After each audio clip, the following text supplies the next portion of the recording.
Gaming. Gaming has evolved so much over the past 4 decades. I mean, take a look at this footage I have of Pokemon Fire Red, a game from 2001. And now take a look at the footage I have of Let's Go Pikachu, a game from 2017. But as much as I hate to say it, gaming is kind of facing a pivotal downfall for a number of reasons. Okay, why did I say a number of reasons like there's multiple reasons? There's only one reason, that's corporate greed. These gaming companies have eternally screwed up gaming. From PlayStation using and experimenting with dynamic pricing to make people who are loyal customers spend more and killing off digital media so that they pretty much have to pay for the dynamic pricing whether they want to or not.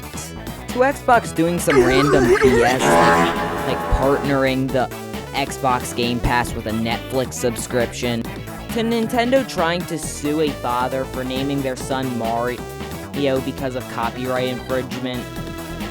To a stick of RAM costing $9,000 because these AI bots have to generate some BS. To Roblox. I don't even want to talk about it.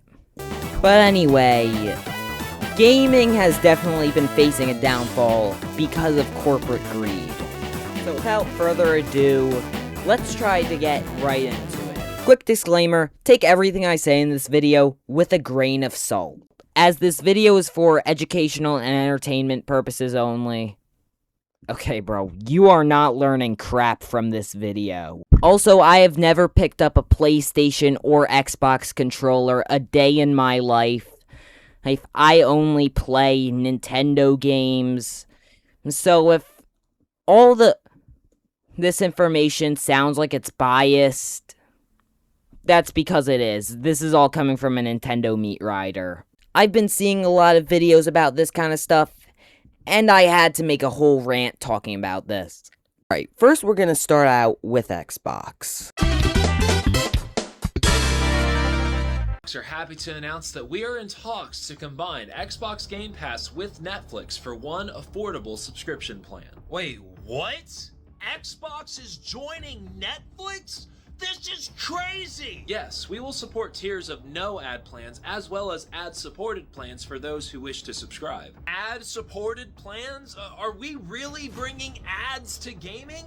How is that even going to work? Similar to Netflix ad plans, we will run 4 to 5 minutes of ads for every hour during gameplay on Xbox Game Pass. Whoa, I can't believe it's happening for real. We're actually going to start seeing ads while playing video games. Yo, I thought this was just like a stupid decision that Xbox came up while like drunk or something, or they were just throwing darts at a dartboard. I did not know they were doing this to add ads to gaming.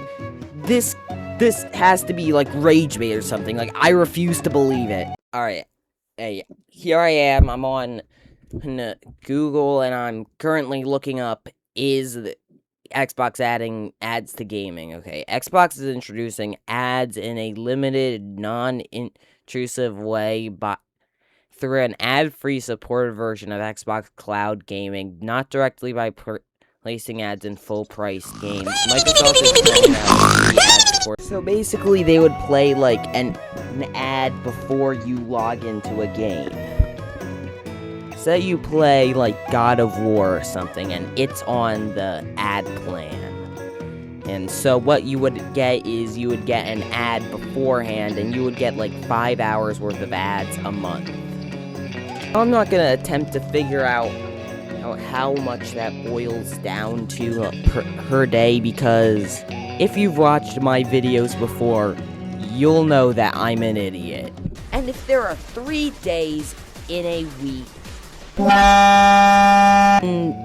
from the way the short was describing it, you would think that like you would be like in the middle of playing a game and all of a sudden you get hit with an ad. So it was kind of over dramatizing it, and it did say in the Urchai did that they're trying not to make it interruptive, which is good, but at the same time, the fact that they have the nerve to even put ads into gaming is wild.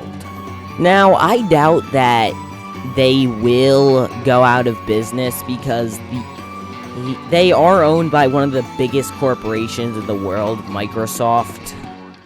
They may at some point end up stop making consoles. I think that's probably what's gonna happen, because the consoles are getting so expensive right now. So my guess, people will stop buying Xbox because of how expensive the consoles are, and eventually they'll switch to the Switch or PC gaming. And as long as PC gaming is still around, Xbox will still be around because the Xbox store is basically like the default version of a game store. But I think Xbox will go down a fate similar to Sega. They won't be making any more consoles, but they will be making games and they'll have an online store like the Epic Games Store. But honestly, I'm still giving Xbox my money because they have Minecraft Dungeons 2 coming out soon, and it looks fire! But there is one corporation that's greedier than Xbox, that being PlayStation. Bro, PlayStation has had one of the biggest switch-ups of the decade. I swear, everyone used to say that PlayStation was the best, and now PlayStation is the most hated. And it's for a very, very good reason. Sony is getting rid of physical games. In 2028, there will be no more discs for PlayStation 5s, which is wild. So you have to use the PlayStation Store to buy games. And it's not like this is a computer, or you can't just go on the web and download the Epic Games Store. You have to download the PlayStation Store. Meaning they can charge whatever they want for whatever game they want. But I'm sure they wouldn't do that. Oh wait, they already did!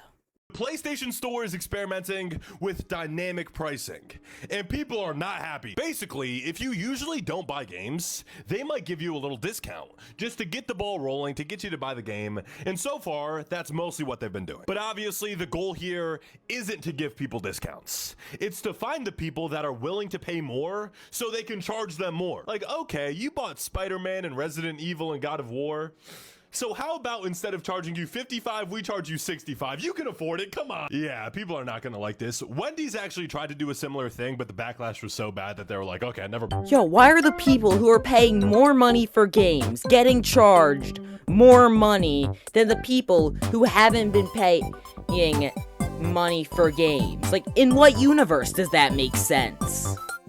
Not only that, but this is also against the law. This is what's called a monopoly, apparently. So basically what a monopoly is say a company buys all the entertainment companies. Like, they buy Disney, they buy Universal, they buy Nintendo, they buy PlayStation, and there is no more entertainment companies. That's a monopoly, and it's against the law. And thankfully, people are suing PlayStation over this. Thank God. Lawsuits. In the month after Sony announced they would end the production of physical media, they have received 4 lawsuits from several countries. 2 having been old but given a major 4 lawsuits. How do you even do that? And not only that, this brings further into the whole you will own nothing and be happy thing. All of these companies, whenever you buy a digital game off of them, you technically don't own it. Meaning that they can take it away from you at any time. But I'm sure they would never do that. Oh wait. They did! A few years back, due to a licensing disagreement with Discovery Channel, they removed 500 movies and TV shows from the library who bought these. Imagine if one day you woke up and all of your Minecraft worlds, all of your Pokemon, all of your games, everything, your games, your DLCs, all gone. And what's worse, people paid real money for these movies, and they didn't get a refund. Yo, I could not imagine owning a PlayStation with that bullcrap going on. Do yourself a favor and just switch to a PC or a Nintendo Switch.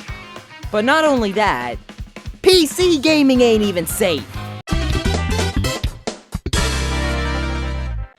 Yes, PC gaming is not even safe. And honestly, if you're just looking for a PC to do some console gaming, then unless you're trying to become a content creator, it's not worth it. If you're just trying to get a PC to use casually, it's not worth it. A PC nowadays, it's only good if you're trying to become a content creator like me, or you're trying to boot up Roblox Studio and make a game or something. And why, might you say? Because a single stick of RAM costs $900. I thank the Lord every day that I managed to lock in and get my PC in 2023 before the whole AI blow-up era. So the reason why RAM is so expensive is because these crappy AI content farms are hoarding all of this RAM just so they can AI generate Diddy and the Stein fighting in 5 seconds. Yeah, no troll. I saw this video in a video by The Duck about how AI needs to start saying no. But I'm not even safe now because, well, I hope y'all have fun playing GTA 6 because my computer's running at a measly 4 gigabytes of RAM. 4 or 8 gigabytes. There are some days where my PC will struggle to handle Piggy. Mind you, I spent nearly $1,000 on this PC. But you know what? I'm glad I have the PC. Having a PC that's slow is better than not having any PC. At the end of the day. Now, your only real option is Nintendo. Quick disclaimer, this Nintendo segment is going to be basically a good 5 minutes of me glazing the crap out of Nintendo. Alright, right off the bat, we're gonna start with full glaze. But hey, you know what they say. There is no limit to the glaze. The Switch 2 is the obvious winner of the console wars. Like, say what you want about it, but it just solos in all departments right now. Like, it's both a handheld console and it's a home console. The biggest complaint with the Switch 1 was how slow it was, and they kind of patched that with the Switch 2. And I know a lot of people are saying, oh, the Switch 2 is just a lazy cash grab. Meanwhile, all are okay with PlayStation doing the same exact thing pretty much every time they release a new console, or Apple doing the same thing with iPhones. And Nintendo doesn't do anything with dynamic pricing or removing physical discs like PlayStation is. And Nintendo is strictly a video game company, which is not owned by any other companies, unlike Xbox or PlayStation, so they have to make good consoles, or else their entire branch is going out of business. Okay, don't believe anything I just said there. I am not a business person at all. I don't know the political and economical state of Nintendo currently, so just take that part with a grain of salt. But also, the Switch 2 is actually way cheaper than the Xbox Series X or the PlayStation 5. The Switch 2 only sells for around $500 or $600. Meanwhile, PlayStation is selling for around $900, and Xbox is paying for around $700. I think the Switch might be the way to go. Oh, I mean, it's more for less. But about the Switch 2 editions, not too wild about the $80 price tag. Like, but with the $80, you're basically paying for the game plus the DLC. So you're kind of just paying for the game and the DLC up front. But if I had to choose between paying $80 for a game plus a DLC, or paying $900 for a PlayStation, I'm taking the Switch. And sure, Nintendo will find a way to sell the exact same game 5 times. But honestly, as long as the game's good, I'm gonna buy it. And the Switch 2 currently has, like, no limits whatsoever. Or they can make the games as realistic as they want. And Nintendo is kinda cooking. Like, just looking at the Ocarina of Time remake trailer and the Pokemon Winds and Waves trailer, and tell me not, this looks heat. And you know, Nintendo always cooks with remakes. As I said before, the upcoming Ocarina of Time remake, Omega Ruby Alpha Sapphire, Paper Mario and the 1,000-Year Door, like, the list goes on. Name one Nintendo remake that was bad. You know, but besides BDSP. But Nintendo, honestly, once they announce the next 3D Mario, nah, the console wars are over. Nintendo is winning. Mario Kart World. Look, I don't care what you say. This game is peak.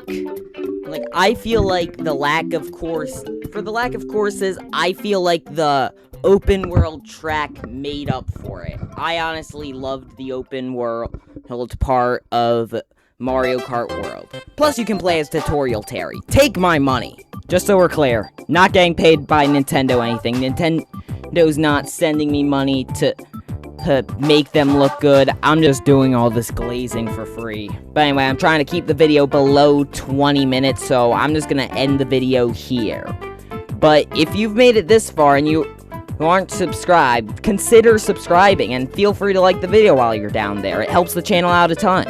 But anyway, I have no clue what I'm gonna call this video. I'm probably gonna make a super over dramatic title. Probably something like, "The death of gaming is upon us." Anyway, I'm sure I'll figure something out. I gotta pay the bills somehow. Since I did spend 5 minutes talking about peak Nintendo games, if you want to hear about even more peak games, then I recommend go checking out this video about the greatest Roblox games of all time.